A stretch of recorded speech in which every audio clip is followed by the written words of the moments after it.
चलिए यहाँ देखो सर, कल जो क्वेश्चन कराया था उसी ढंग का ही सवाल है, लिखना नहीं अभी, आराम से पहले समझ लो तब लिखना। लास्ट करा रहे हैं हम, फिर इसके बाद चेंज करेंगे। अभी हम जितना भी सवाल करा रहे हैं ना, सब कौन है, सब रेस्ट में।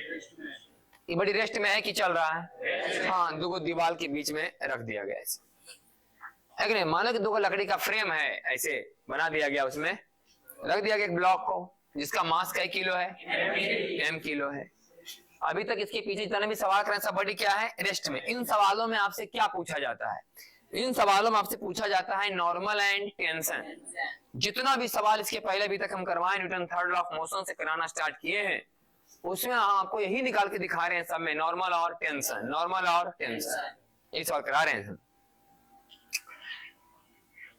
अच्छा, एक सवाल ही करवाए थे कि नहीं, रस्सी वाला, ऐसा रस्सी था, करवा चुके ना? नहीं करवाए?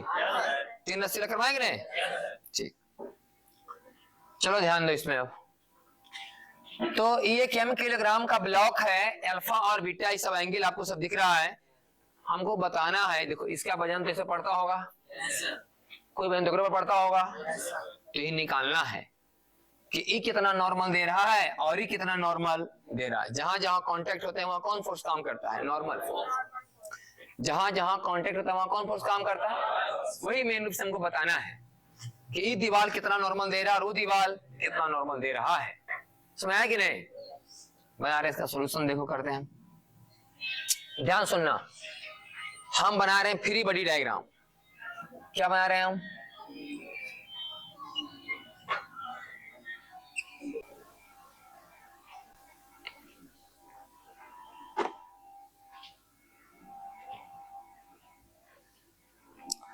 बना रहे हैं इसका free body diagram. m kilogram के बॉडी को अलग दिखाए हैं, इस प्लेन को अलग, इस प्लेन को अलग। अब ध्यान सुनते चल, यहाँ कांटेक्ट है कि नहीं?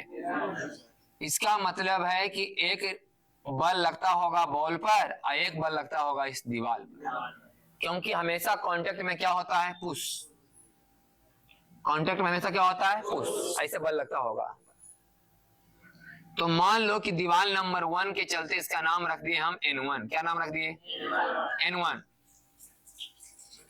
तो क्या एक कांटेक्ट यहां भी है कि नहीं? तो अगर यहाँ कांटेक्ट है तो एक बल यहां भी लगता होगा, एक बल वस्तु पर और एक बल दीवार पर, ऐसे ये भी तो का पुश। तो इसका नाम रख दिए हम लोग N2। यह मान के कि दीवार नंबर 2 है। दीवार नंबर क्या है? 2। इसको दीवार नंबर फर्स्ट मान लेते हैं, इसको दीवार नंबर 2। तो 1 पर लगेगा N1, यहाँ लगेगा N2। ये पहले बुझा रहा है कि नहीं? हम बार बार बताएं कि जहां पर कांटेक्ट सरफेस होते हैं वहां पर काम करता है नॉर्मल, और नॉर्मल क्या होता है? हमेशा पुश। एक दूसरे को धक्का जैसा, एक दूसरे को धक्का जैसा हो गया, दो गई। एक तो हो गया कांटेक्ट के चलते। अब चूंकि वस्तु में द्रव्यमान है तो एक बल तो काम करेगा ना नीचे, कितना? ये गुरुत्वाकर्षण वाला, सही है नहीं? कौन वाला? गुरुत्वाकर्षण वाला। हम तो बोल रहे हैं बार बार, अभी तक जो भी आप पढ़ रहे हैं उसमें 3 चीज के बारे में पढ़ाई हो रहा है, नॉर्मल रिएक्शन, गुरुत्वाकर्षण और टेंशन। रस्सी में है, कोई टेंशन वाला कहानी नहीं होना है इसमें। अब हम इस डायग्राम को थोड़ा और अच्छा से बनाने का प्रयास करते हैं। ध्यान से देखना यहाँ पर। अच्छा, ये बात आपको समझना होगा कि कौन कितना है और ये कौन कितना है। हाँ, सब कुछ यहाँ फिगर में दिख रहा है, अल्फा और बीटा। अब बताओ समझना अच्छा से जरा। अगर ई लाइन के सामने हम ऐसे बढ़ा दें, ई लाइन के सामने ऐसे बढ़ा दें, आपको अच्छा लगने के लिए, खाली ऐसा कोई शौक नहीं मेरा बढ़ाने का, अच्छा लगने के लिए बढ़ा रहे हैं, तो आपको ये बात समझ में आता होगा कि दोनों के बीच में कितना है? अल्फा। हम बहुत पहले से बात बताते आ रहे हैं, कल ही बात बताया हूं मैं कि इसके परपेंडिकुलर वाला लाइन ई है कि नहीं? ई लाइन आपस में लंबवत है कि नहीं? और ई लाइन के लंबवत ई लाइन है कि नहीं? तो ई दोनों के बीच कौन कितना है? तो ई दोनों के बीच कौन कितना होगा? बुझा कि नहीं? दो रेखाएं अगर आपस में अल्फा कोण बनाती हैं या थीटा कोण बनाती हैं, तो उसकी लंबवत रेखाएं भी आपस में थीटा कोण या अल्फा कोण बनाएंगी। यहाँ कितना कोण बन रहा है? तो यहाँ भी कितना बनेगा? इसका मतलब ये कोण कितना है? बोल। हाँ, सब ध्यान से दिख रहा नहीं साहब? ये कोण कितना है? अल्फा। उसी तरह से हम बता रहे हैं कि ये दोनों के बीच कोण कितना है? तो ये भी कोण में कितना होगा? ये कोण में होगा बीटा। बुझा रहा है कि नहीं? ई दोनों के बीच का कोण कितना है यहाँ बीटा, तो इसके लंबवत ई हुआ कि नहीं, और इसके लंबवत ई हुआ कि नहीं, तो ई दोनों के बीच कोण बीटा, तो इसके बीच कोण कितना बनेगा? आप फिगर को थोड़ा फ्रेश बना रहे हैं एकदम। मान लो कि m किलोग्राम का वस्तु है, अब पूरा गोला को एकदम बिंदु जैसा दिखा रहे ताकि समझने में आसानी हो। तो ये वस्तु पर 3 बल लग रहा है, वो कौन है नीचे की ओर? mg लग रहे ना, समझना। अच्छा n से कौन लग रहा है? वो n1। हम जो इधर से n1 लग रहा है उसको ऐसे दिखा देते हैं ताकि आपको समझने में जरा अच्छा लगेगा। ये कहे कौन जा रहा है? n1। बुझा रहे कि नहीं? इधर से लगा n1, तो इधर लगा n1। हाँ, खाली पीछे था जो कहाँ दिखा दिया हम? आगे, ताकि समझने में आसानी हो कि दोनों वेक्टर के बीच का कोण कितना है। आपको याद होगा जब वेक्टर पढ़ते थे ऐसे नहीं कि ई वेक्टर के बीच का कोण, इसको बढ़ाने के बाद ई वेक्टर के बीच का कोण है। तो थोड़ा हम ही समझते हैं कि वेक्टर को सॉल्व करना आसान तब होता है जब दोनों वेक्टर कहाँ निकला हुआ रहे? आगे की ओर। ऐसे ऐसे में थोड़ा मुश्किल होता है सॉल्व करना, है आगे से ले वो पीछे से है, इसे कहाँ बढ़ाते हम लोग? आगे। अब थोड़ा सॉल्व करने में आसानी होता था, इसलिए हम क्या कर रहे हैं कि दोनों वेक्टर के बीच का कोण सही पता चले, इसलिए जो n1 का डायरेक्शन इधर से कहाँ भेज दिए? आगे की ओर। क्या ठीक उसी तरीका से जो n2 इधर से लग रहा है वस्तु से आगे भेज दें इसे, तो पता चले कि आपको कि n2 का डायरेक्शन कहीं ऐसा जा रहा है। अरे सही कि नहीं? और ये कोण कितना है भाई? आई कोण कितना है? ये सब कुछ दिख रहा है कि नहीं? अच्छा, पिछले क्लास में हम जब क्वेश्चन को सॉल्व किए तो उसमें लामीज थ्योरम लगाए थे कि नहीं? आज हम इस सवाल को लामीज थ्योरम से सॉल्व कर लेते हैं। सॉल्व करने का तो मेरे पास और सारा भी चांस है कि इसको मान लेंगे बाई एक्सिस, इसको मान लेंगे एक्स एक्सिस, और फिर n2 को तोड़ देंगे, n1 को भी तोड़ देंगे, थोड़ा लंबा जाएगा। एक चांस और है मेरे पास, वो भी करके दिखाते हैं आपको। इसको मान लेंगे बाई एक्सिस, इसको मान लेंगे एक्स एक्सिस से मान लेंगे। अब बताओ ये अल्फा तो 90 माइनस अल्फा, तो फिर से ही अल्फा। अरे अल्फा वाले की नहीं, या ऐसे समझ कि ई वाला अल्फा तो ई वाला भी, ई वाला बीटा तो ई वाला भी। अरे बोली तो बुझाया ना, ई अल्फा तो ई वाला भी, आई बीटा तो ई वाला भी। हाँ, वो ठीक नहीं था कि ये वाला अल्फा तो 90 माइनस अल्फा फिर ये अल्फा, क्योंकि हमें गारंटी नहीं दे रहे हैं कि ये लंबवत है, ये गारंटी नहीं है। तो ये तरीका ठीक है कि अल्फा तो ये भी, आई बीटा तो ये भी। हाँ, इसको दो बार सॉल्व करके दिखाते हैं आपको, पहले लंबा वाला करके दिखाते हैं फिर शॉर्ट करके दिखाएंगे लामीज थ्योरम से। तो बताओ ई तो एक्सिस हम मान लिए एक्स एक्सिस ना, आई मान लिए, तो एक्सिस पर कौन है? mg। कौन एक्सिस पर नहीं है?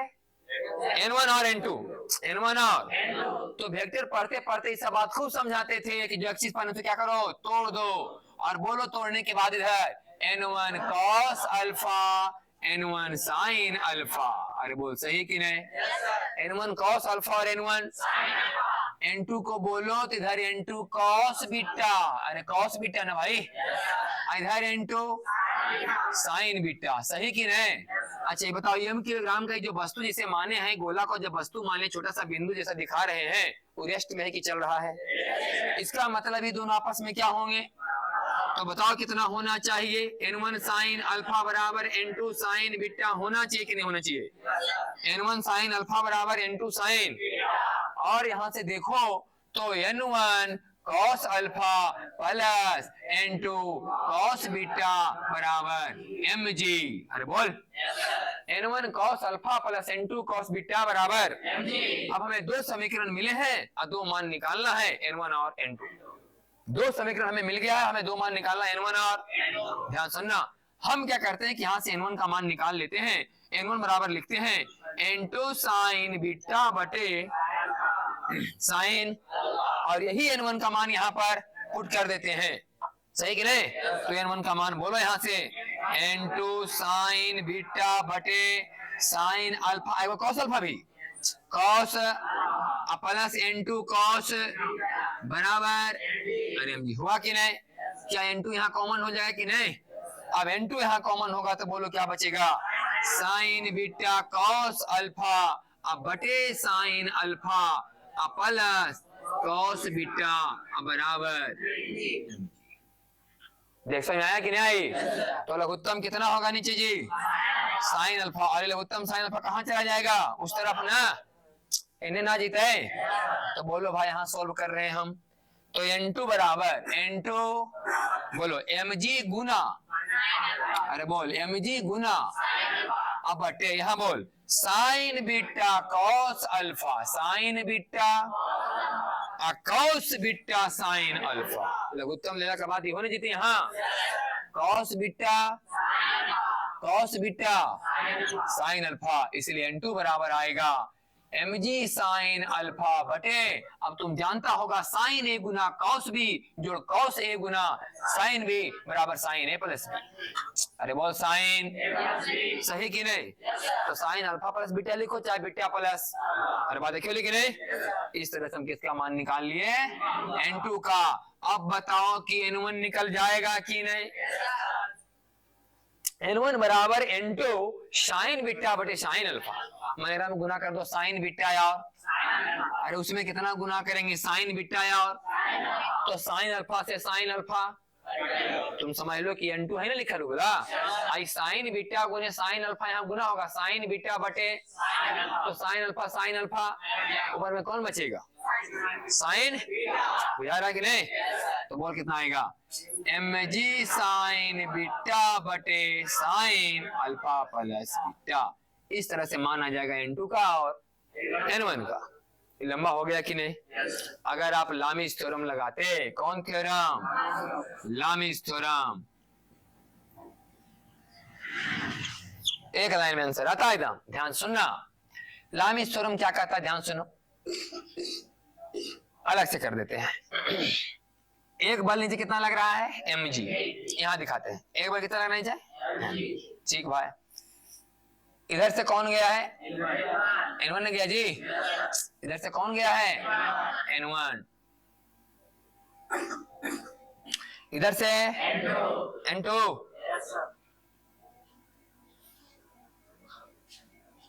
ऐसे ना?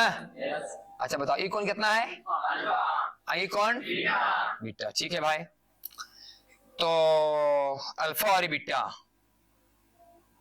तो ई वाला भी हुआ था, आई हुआ था बीटा। अब बताओ यहां से कि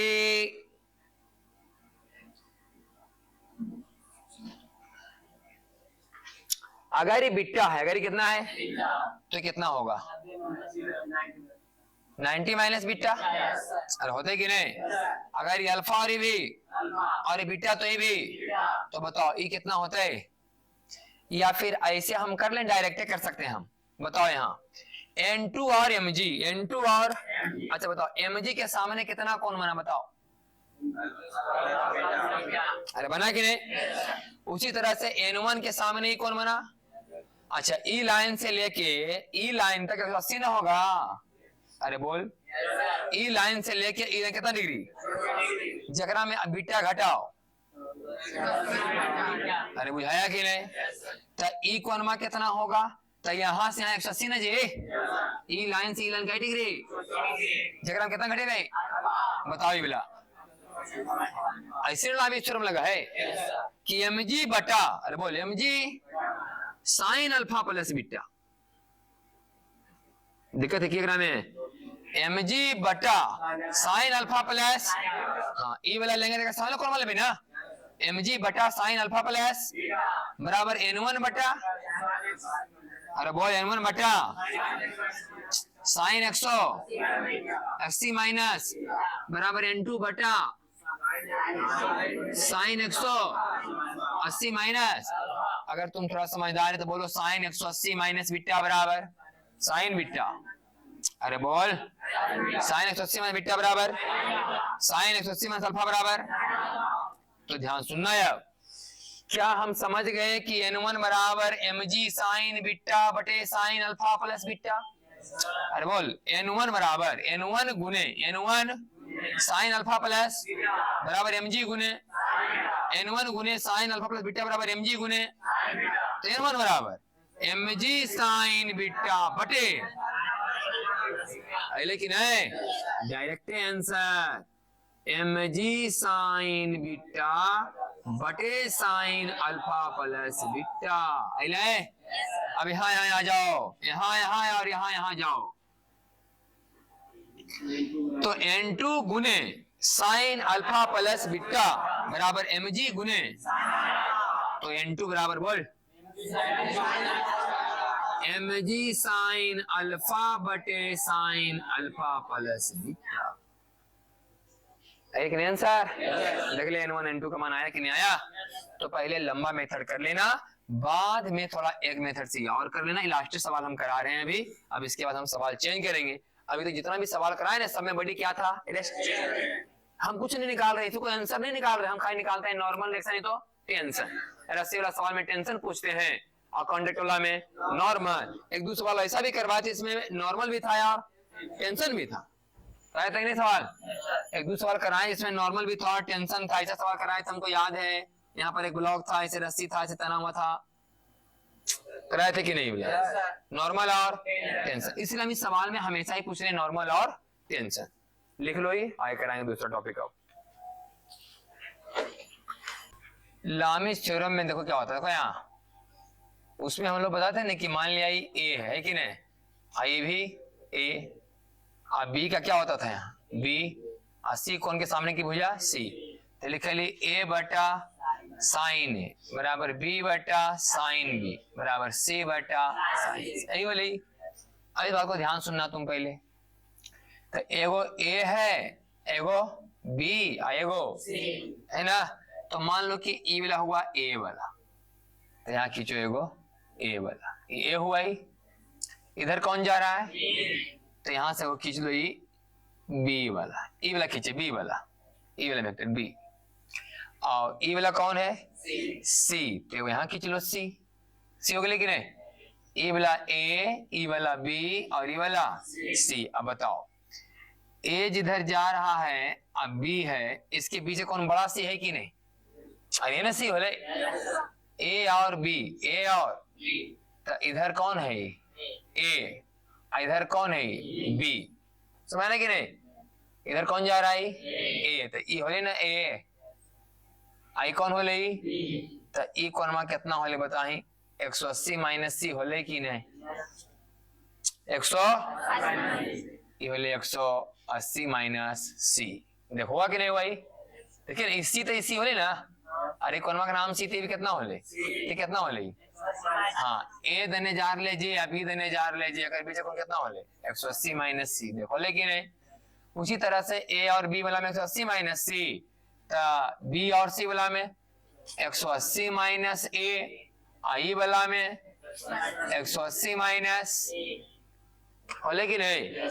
तो लिख सकते हैं यहाँ पर कि ए बटा साइन 180 माइनस ए, साइन 180 माइनस ए साइन नहीं बोलो, ए बटा साइन 180 माइनस ए माने साइन ए, बी बटा साइन 180 माइनस बी माने साइन बी, और सी बटा साइन सी, बुझाया कि नहीं। वही काम के लिए है कि जॉन वाला वेक्टर लो का सामने वाला कौन, जॉन वाला वेक्टर का सामने वाला कौन, जॉन वाला वेक्टर का सामने वाला, अब क्या ला के लिखना है साइन लगा करके, सही कि नहीं।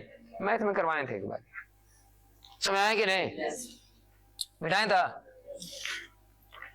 अभी तक हम जितना सवाल कराए हैं सबका सब क्या कराए साहब, इक्विलिब्रियम, हाँ संतुलन में रहता है बॉडी। आज के बाद हम लोग टॉपिक अब चेंज करने जा रहे हैं। आज से हम लोग पढ़ेंगे अब एसिलरेटिंग बॉडी। कौन बॉडी, एसिलरेटिंग बॉडी, मतलब कि जिस बॉडी में क्या रहेगा अब एसिलरेशन, क्या रहेगा। अभी तक जितना सवाल करा उसमें बॉडी में एसिलरेशन था, बॉडी चल रहा था, सब बॉडी क्या था रेस्ट में था। तो हम लोग ज्यादा पूछे नॉर्मल और टेंशन, नॉर्मल और, आप पूछेंगे नॉर्मल टेंशन, अब मन करे तो ऐसी, हाँ ध्यान सुनना, कोई लिखेगा नहीं, पहले सब ध्यान से सुनेंगे। एसिलरेशन वाला वस्तु का पढ़ाई होगा जिसमें एसिलरेशन रहेंगे, माने जिसमें त्वरण है। हम आपसे त्वरण पूछेंगे, आप सिंपल एक फार्मूला जानिए, फोर्स बराबर मास इनटू एसी, जानिए कि आप जानते हैं पहले से, फोर्स बराबर मास इनटू एसी, ध्यान सुनते चलना। तो मान लो कि आराम से दम 2 किलोग्राम का एक वस्तु है, इस पर आप लगा दिए बल 10 न्यूटन, कितना बल लगा दिए, आई जिस सतह पर रखा हुआ उस सतह कैसा है, स्मूथ। इस पूरे सवालों में, इस पूरे चैप्टर में, सवाल में क्या, इस पूरे कहीं कोई रुखड़ापन वाली बात हम बोल दिए पहले ही कि अगला चैप्टर स्टार्ट होगा फ्रिक्शन। जब खत्म होगा न्यूटन्स लॉ ऑफ मोशन तो क्या स्टार्ट करेंगे, तब समझना कि जमीन रुखड़ा है, सब नहीं है, कम है, ज्यादा रुखड़ा। अभी समझना कि एकदम पूरा क्या है, एकदम चिकना। तो इस सवाल में आपसे पूछा गया कि फाइंड क्या चीज बताइए, दूसरा क्या बताइए, नॉर्मल। दो चीज पूछा गया आपसे, एक्सीलरेशन एंड। अब ध्यान सुनते चलिए भाई।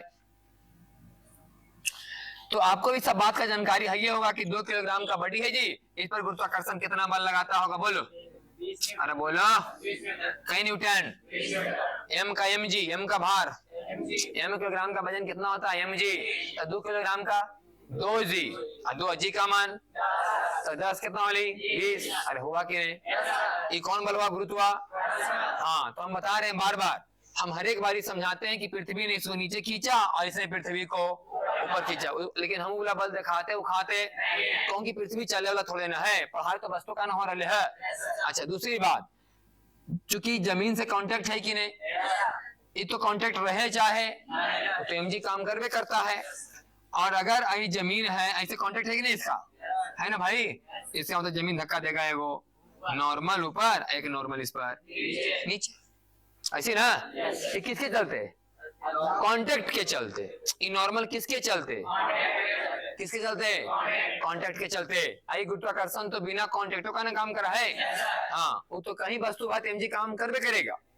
तो पृथ्वी खींच रहा है, इसको ही खींच रहा है, पृथ्वी को, लेकिन वो दिखाते उखाते धीरे धीरे इसको भी दिखाना बंद करेंगे। अब हम एरे पढ़ाई हो रही है, पढ़ाई करने होती जी, एरे तब उसको फायदा है नहीं, समझ आ रहा है कि नहीं, तो ध्यान से कोई फायदा नहीं है। जो बॉडी लाइन के चलने वाला है, जिसके बारे में पढ़ाई हो रहा है, उस पर कितना बल लग रहा है ये दिखाना इंपॉर्टेंट है। जो फिक्स चीज है, जैसे दीवार, दीवार क्या है, फिक्स। पृथ्वी क्या है, फिक्स। इस पर कितना बल लग रहा है, इससे कोई ज्यादा मतलब नहीं, तो चलने वाला ही ये नहीं है। तो एक बार कितना लग रहा है, बोल 10 न्यूटन। अरे लग रहा है कि नहीं।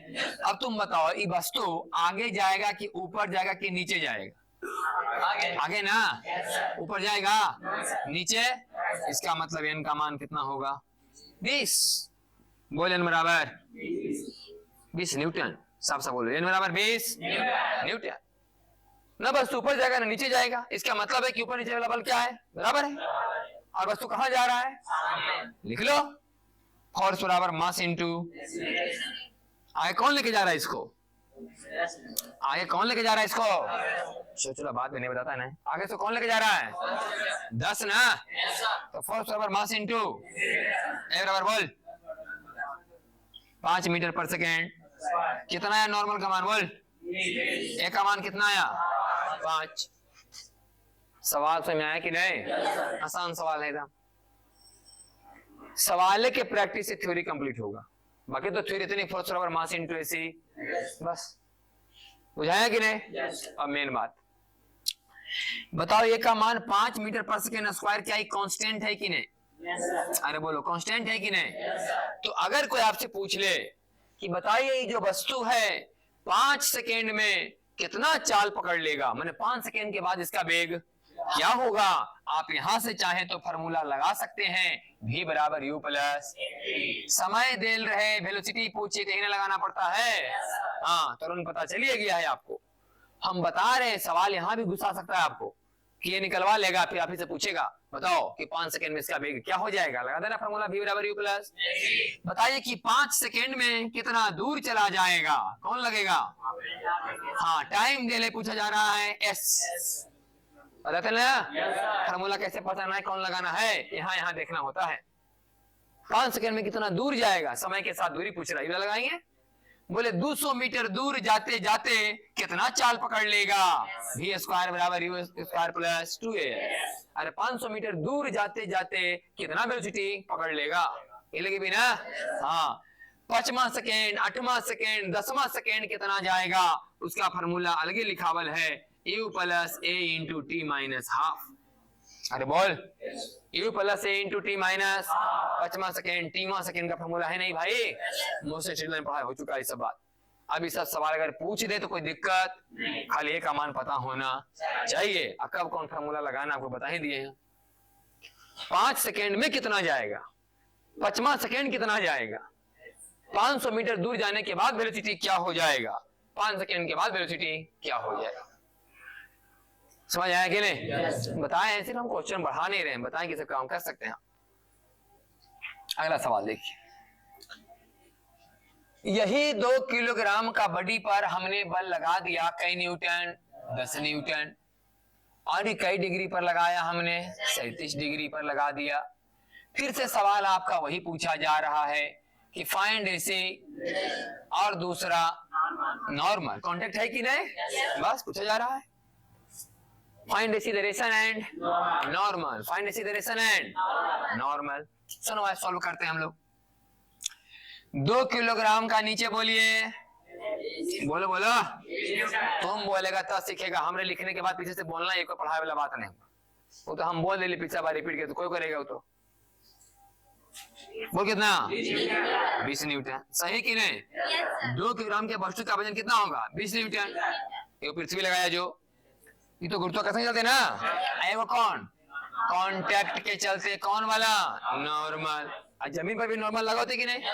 कोई फायदा है दिखावे से? जमीन के पास थोड़ा ना होना है। अब बताओ, क्या ये 10 को तोड़ के लिख सकते हैं इधर? 10 cos 37 आता है ना वेक्टर? 10 cos और बोल भाई 10 साइन। अरे बोल बोले कि नहीं? अच्छा बताओ, ये बॉडी ऊपर जाएगा कि नीचे आएगा? ना ऊपर ना ये कहाँ जाएगा? हाँ ऐसा ना होगा भाई, ये बॉडी ऊपर जाती कि नीचे? सामने। अच्छा आओ थोड़ा सा सॉल्व करो पहले। 10 cos 37 4/5 बराबर 8 न्यूटन। सही है। साइन 37 3/5 बराबर 6 न्यूटन। अरे बोल क्या न्यूटन? हाँ तुम लगाया ऊपर 6, नीचे इधर कितना लगाया? 8। नीचे कितना है? 20। तुम ऊपर लगाया है 6 और नीचे कितना है? नीचे ऊपर हिले वाला है, ऊपर मुंह, ऊपर मुंह जाता है। तो ऊपर मुंह 6 लगाया है और नीचे मुंह कितना लग रहा है? ऊपर हिलता है ताकि चलते नीचे। ऐसा थोड़े कि पृथ्वी पर रखा है ताकि तो के नीचे जीते नहीं। इसका मतलब नॉर्मल का मान कितना आया? 14 न्यूटन। ध्यान सुनना, इधर तो वस्तु नहीं जा रहा है, इधर जाएगा। ये तो इधर जाएगा ना, इसका मतलब इधर का कुल बल, इधर का कुल बल क्या है? बराबर n + 6 बराबर बोल n बराबर बोल। समझ में आया कि नहीं आया? समझो कि किसी वस्तु का भार है 20 न्यूटन और कोई बल लगा ऊपर कई न्यूटन? 6 न्यूटन। तब जन्मा तो पृथ्वी पर 14 न्यूटन पड़ा होता है, डायरेक्शन में कितना दे होता है? 14 न्यूटन। सही कि नहीं? और आगे ले जाने वाला कौन है इसको? बोल फोर्स बराबर मास इंटू फोर्स बराबर मास इंटू ए बराबर बोल 4 मीटर पर सेकेंड स्क्वायर। समझ आ गया नहीं दोनों? लिखो।